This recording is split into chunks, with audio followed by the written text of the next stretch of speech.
Fall is finally in the air here in the great state of Minnesota. And once the fall rolls around, one of my favorite techniques of all time starts to really heat up, and that's throwing a tube.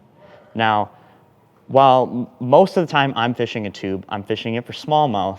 You can also catch a bunch of largemouth with all of this stuff also. But primarily, this is everything that I use when throwing a tube for smallmouth.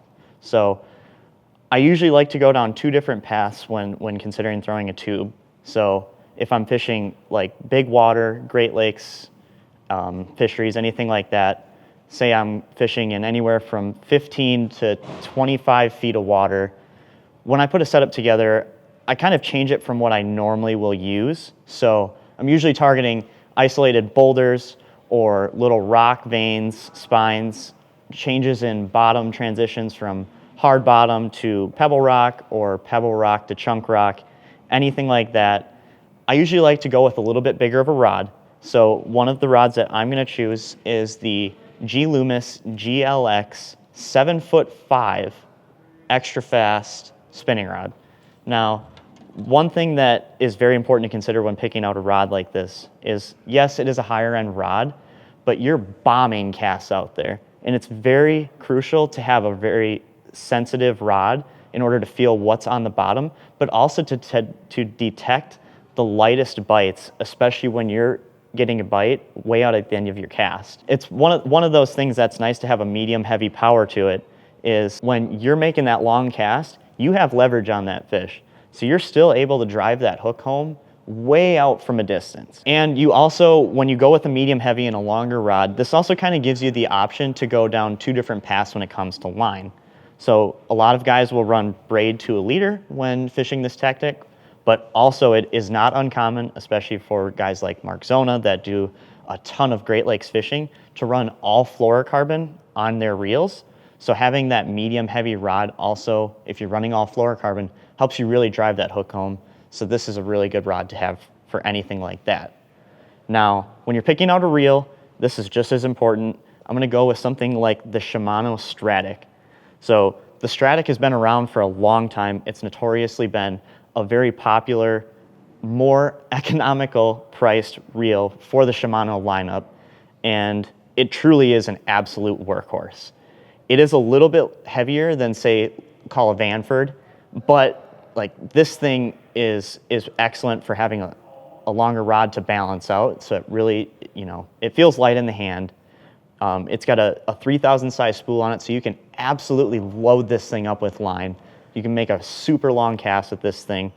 And it's got some of the smoothest drag of all the spinning reels that I've actually put my hands on. So if you want to go down the bigger spinning reel route for something like this, I would definitely recommend the Stratic, because I also feel like it's going to last you the longest. So this is a very special type of fishing. Great Lakes is obviously a very northern thing, but for the other 95% of the tube fishing that I'm doing, I go down just a slightly different path. So when I'm picking out a rod, my personal favorite that I use 95 to 99% of the time, Lou's Signature Series 7'2" medium extra fast action. This is Mark Zona's Tube Kraken special rod. This is an absolute favorite of mine when it comes to fishing a tube for a couple reasons. One, it's a very light rod. It's very sensitive. It has a little bit extra length, so I can really still make long casts with it. So even though it's extra fast, it still has a ton of backbone in it, which is very important when it comes to driving the hook home in a tube in these smallmouth, is because when you're making a long cast out there, your biggest struggles with him are at the end of your cast and when he's at the boat. So having a rod that has a really solid backbone helps you keep that hook locked in at the end of it when he bites it, or when you have him at the boat. So your chances of losing the fish go down significantly. So for all these reasons, I love the Tube Kraken Special in the Signature Series lineup from Lou's. Now, what I'm gonna pair with that for a reel, I like the Hyper Mag. The Hyper Mag obviously has been around for a long time in the bait casting version, but you might be sleeping on this one when it comes to the spinning reel version too. It's very similar in design. It's got the magnesium frame. It's got an 11 bearing system. It's super smooth. It's got the wind grip knobs, no slip. I absolutely love these things. I'm so glad that Lew's added these to their spinning reels too. It also has a 300 size spool, which in Shimano's version, like we just talked about, is about the same size. So you can absolutely load this thing full of line. It's perfect for everything that I want to do with tube fishing. So if you want to go down the Lew's route, I highly, highly recommend taking a look at the Hypermag. So once I have my rod, my reel picked out, next thing I really like to take into consideration is line. I'm very particular about my line choices because obviously I like to have a sensitive line, but also thin diameter so I can hold a lot more. And I like to have a really strong main line to really drive that hook home. So my personal favorite right now is the Sunline X Plasma Assegai. I hope I said that right. Braided line. I really like 12 pound. It seems to be a healthy balance between having enough strength in my braid, but also having a thin enough braid where if I really want to go down in leader size, I feel like I'm not losing much. So 12 pound, I like to keep a high vis braid because sometimes you will get a bite on the fall when your tube's going down there.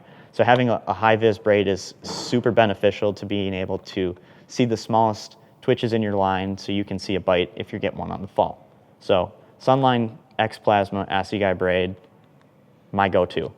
Now, I tend to throw braid to a leader for the most part. So when I choose my leader, I really like the Seaguar Gold label. It's a very sensitive fluorocarbon. It's some of their best stuff that they have, and it's very strong too.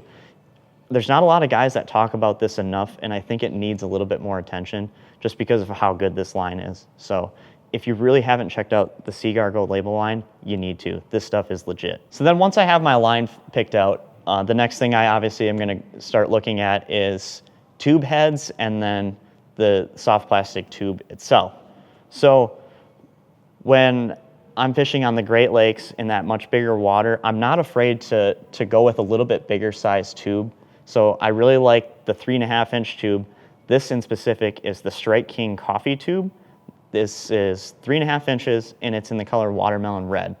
So a lot of these fisheries, I'm trying to either imitate a crawfish or a goby. And watermelon red to me is a really good cross between that. And it has a little bit extra flake in there just to give it a little flash on the bottom. Since these smallmouth are very visual feeders, this gives them something to key in on. Now, if you're still on the Great Lakes fishing big water with a tube like that, don't be afraid to go up in your weight size. A lot of times you're fishing deep water, so having a bigger weight within your tube is actually very beneficial. So this right here is the VMC tube jig. This is a 3/8 ounce, but it's not uncommon for guys to go up to a 1/2 ounce or 5/8 or even a 3/4 if you're really cracking a big tube and you're trying to get a reaction strike out of them.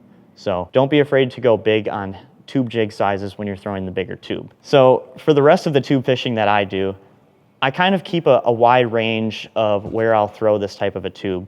So for me, I'm targeting anywhere from 4 to 12 feet on any sort of flats that have a change in bottom of some sort.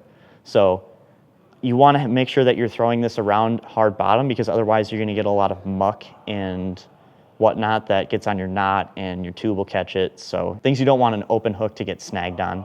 So if that's a weed edge that's next to hard bottom, or any like sand that turns into gravel or gravel that turns into chunk rock, those are the best areas to throw this type of a bait.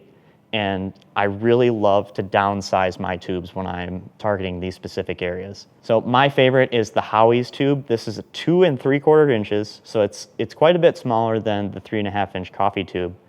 But these are super compact tubes. They're very tough. They're a little bit thicker, and I kind of like that, but they come in some fantastic colors. So the one I have in my hands here is dark amber, green, and orange. So in my opinion, this is one of the most realistic crawfish imitating colors in the Howie's lineup that I've had success with. I can throw this in clean water. I can throw this in tannic, murky water, wherever it might be on river systems, inland lakes. This thing's an absolute killer. And then I like to pair it up with one of 2 tube jig heads. So this is also from Howie's. This is Howie's tube jig. This is in the 1/4 ounce, which I'm throwing a 1/4 ounce 90% of the time when I'm in the more finesse tube realm. I will go down to a 3/16 if I need to change my fall rate a little bit. Likewise, I'll go up to, say, a 3/8 if I want to get more of a reaction strike out of these fish.